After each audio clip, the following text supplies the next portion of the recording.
एवढी नव्हते घट्ट 10 महिन्यात झाले। एवढंच बोललं ना तरी माझ्या डोळ्यात पाणी यायचं। इतकं रडून झालंय की आता अश्रूही येत नाही डोळ्यात। आणि कुणासाठी रडायचं हो? तुम्हाला जर कुटुंबाची, पक्षाची, महाराष्ट्राचीच फिकर नसेल तर कशासाठी तुमच्यावर मी माझे अश्रू वाया घालू? कारण पुत्री प्रेमामुळे जर पक्ष फुटला असेल ना तर मला हा प्रश्न त्यांना विचारायचा आहे की आपण सगळे एका कुटुंबात, एका पक्षात, एक संघटनेत, एक घर म्हणून काम करत होतो। मी पक्षाकडे असं काय मागितलं जे तुम्हाला हवं होतं? आज माझ्याबद्दल बोललं जातं, अहो एक लोकसभेचं तिकीट मागितलं, एक। यांना कधी हवं होतं का ते? कुणालाच नको होतं। आणि जेव्हा जेव्हा लोकसभेचा विषय पक्षात यायचा तेव्हा जर साहेब म्हणले अरे तू लढतोस का, तर संध्याकाळी घरी येऊन तोच नेता म्हणायचा, साहेब माझं चुकलं का, मला लोकसभेला का पाठवताय? कधीही आजपर्यंत त्यांनी लोकसभेचं तिकीट किंवा मला इच्छा आहे हे सांगितलं नव्हतं। सांगितलं असतं ना, अरे मांगा होता तो, दिल खोल के तुमको देती, काय प्रश्न आहे? आणि जे प्रेमाने देण्यात कुणाला मजा आहे ना, ओरबाडून घेण्यात मजा नाही आहे। पण ही लढाई वेगळी आता, कारण का ही लढाई वैचारिक आहे, ही वैयक्तिक माझ्यासाठी नाहीच आहे। पण ज्या गलिच्छ पद्धतीने आज याचं राजकारण चाललं ना, ही लढाई त्या घाणेरड्या मानसिकतेच्या विरोधात आहे। तुम्ही रोज हल्ले करता, जणू काय आमच्या घरातली उणी-दुणी काढल्याशिवाय या देशाची क्रांतीच घडणार नाहीये। आमच्या घरातलं सगळं बाहेर सांगून गॅसचा सिलेंडर कमी होणार आहे का? तुमच्या नोकरांना, मुलांना नोकऱ्या लागणार आहेत का? या देशातला भ्रष्टाचार मुक्त महाराष्ट्र किंवा भारत होणार आहे? हे दुर्दैव आहे। आणि रोज आमच्यावर आरोप केले जातात। मी प्रत्येकाचं उत्तर देऊ शकते। आरेला ना कारे म्हणायला ताकद लागत नाही। आरे म्हटल्यावर खरं माहिती असलं तरी गप्प बसायला जास्त ताकद लागते, आणि ती माझ्यामध्ये आहे। एवढी नव्हते घट्ट 10 महिन्यात झाले। एवढंच बोललं ना तरी माझ्या डोळ्यात पाणी यायचं। इतकं रडून झालंय की आता अश्रूही येत नाही डोळ्यात। आणि कुणासाठी रडायचं हो?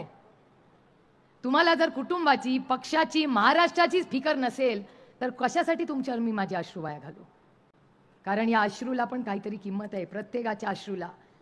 यांनी काहीही बोलावं, आणि रोहित म्हणला ही गोष्ट खरी आहे की इतक्या वेळा ते रोज सांगतात की आमचं शाह आणि मोदी साहेबांची फार चांगलं आहे। अहो मग एकदा तरी माझ्या शेतकऱ्यांच्या कांद्याच्या भावासाठी फोन फिरवा हो।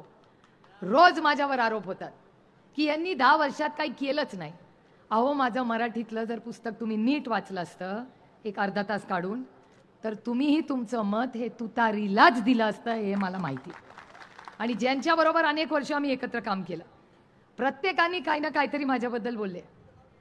पण ठीक आहे, आता त्यांना अधिकार येते, झालं गेलं गंगेला व्हायला मी नाही त्यांची जुनी उणी धुणी काढत बसणार। कारण का मला माहिती आहे मी निष्ठेने काम केलंय, आणि मी कुणाला 5 रुपयाला मिंदी नाही आहे ना। मी कुणाचा 5 रुपयाचा चहा कधी प्यायले ना, कधी 5 वर्षात मी कुणाला पाजलाय। त्याच्यामुळे माझ्या इलेक्शनमध्ये कुठेही कॉन्ट्रॅक्टर मटणाची जेवणं घालत नाहीयेत, आपल्याकडे नाहीच। आणि मी एनिवे रामकृष्ण हरी आहे, तिथं वाजवायचीच आहे आपल्याला, त्याच्यावर पण येणार आहे मी। पण हे दुर्दैव आहे की सातत्याने बोललं जातं की माझ्या विचाराचा खासदार आणा। अहो 18 वर्ष एक तुमच्याच विचाराचा खासदार होतं, कुठे वेगळा होता? आणि माझी काय चूक? आज जी माझ्यावर टीका होते ही माझ्या संस्कारांमुळे चूक। मोठा भाऊ म्हणून नेहमी मान सन्मान केला, मोठा भाऊ म्हणून नेहमी एक पाऊल मागे उभे राहिले, कशात ढवळाढवळ केली नाही। कुठल्याही आमदाराला विचारा, त्या राहुल कुलला विचारा किंवा भरणे मामांना विचारा, संजय राऊत आपल्या संजय जगतापांना किंवा संग्राम थोपटेंना विचारा। कधी एक पीआयच्या बदलीसाठी पण मी कधी विनंती केली का? तुम्ही म्हणाल ती पूर्व दिशा, तुम्ही म्हणाल तसा खासदार फंड आपण करू, तुम्ही फक्त आदेश द्या, तुम्ही जे म्हणाल ते आपण एकत्र मिळून करू।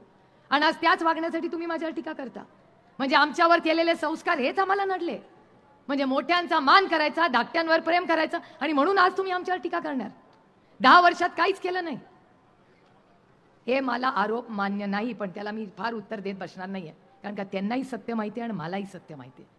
आणि तर ते चांगुलपणा नडला, बरोबर आहे, असंच असते बहिणीचं। नंतर सगळे माझ्यावर नाराज होत आहेत, दादा दादा दादा करते। पण काय करणार, अनेक गोष्टी काही दिवसात झाल्या, रोहितनी त्यांनी मांडल्या, अनेक पाहुणे आले, काही बरडून गेले, त्याचं मला वाईट वाटलं नाही। मला एकाच गोष्टीचं या संपूर्ण इलेक्शनमध्ये वाईट वाटलं की जेव्हा पहिली सभा झाली ना आणि त्यांचा निर्णय झाला कॅन्डिडेट अनाऊन्स करायचा, त्याच्यामध्ये ते एक वाक्य बोलले होते की समोरचे येतील, भावुक होतील, म्हणतील त्यांचं शेवटचं इलेक्शन आहे आणि रडतील। मला त्यांना सांगायचं आहे, हे शेवटचं का पहिलं का शेवटचं का तिसरं का चौथं हा निर्णय तुमचा नसेल, तो माझ्या पांडुरंगाचा असेल. आणि हा जो तुमचा विचारलाय बुरसटलेला विचार ना, त्याच्या नादी आम्ही लागणारच नाही. कारण का माझा विश्वास आहे की लोक मला रोज विचारतात की आदरणीय पवारसाहेब 3-3, 4-4 सभा करतात, त्यांना एवढी एनर्जी येते कुठून? म्हटलं त्यांच्या टॉनिकचं नाव महाराष्ट्र आणि त्याची मायबाप जनता. जोपर्यंत तुम्ही आदरणीय पवारसाहेबांना साथ द्याल तोपर्यंत त्यांना कोणीही थांबवू शकत नाही. त्याच्यामुळे येऊ दे सगळे, बोलू दे सगळे. काही लोक म्हणतात, ते व्हिडिओ दाखवले की आदरणीय पवार साहेबांना आम्ही संपवणार आहेत. जोपर्यंत आदरणीय पवार साहेबांची ढाल म्हणून तुम्ही सगळे आहात, इस देश का मायका लाल उसको कुछ नहीं कर सकता, हेही मला अतिशय प्रांजळपणे त्यांना सांगायचं. त्यामुळे बोलू दे त्यांना, त्यांच्याकडे दुसरं काही बोलण्यासारखं नाहीच आहे आपल्या विरोधात. आणि हो, मी आहे बारामतीची लेक, हो मी राहते इथे, आणि या देशाचाच आणि राज्याचा निर्णय आहे. जेवढ्या हक्क एका मुलाचा आहे तेवढाच हक्क एका मुलीचाही आहे, हेही मला या कार्यक्रमाच्या निमित्ताने सांगायचं. बऱ्याच लोकांना त्रास होतो की ही इथे का राहते. अरे माझं घर आहे, एक काहीतरी तुम्ही निर्णय ठेवून घ्या, ही राहते का नाही राहते. परवा तर काय आरोप केला की 7 तारखेनंतर सगळी जातील छत्र्यांसारखी. हो, तुम्ही तुमचं बघून घ्या. तुम्ही किती दिवसातून बारामतीला मधून येता ना, त्याचा हिशोब काढला ना तर तुमच्यापेक्षा आम्ही सगळे बारामतीत जास्त असतो.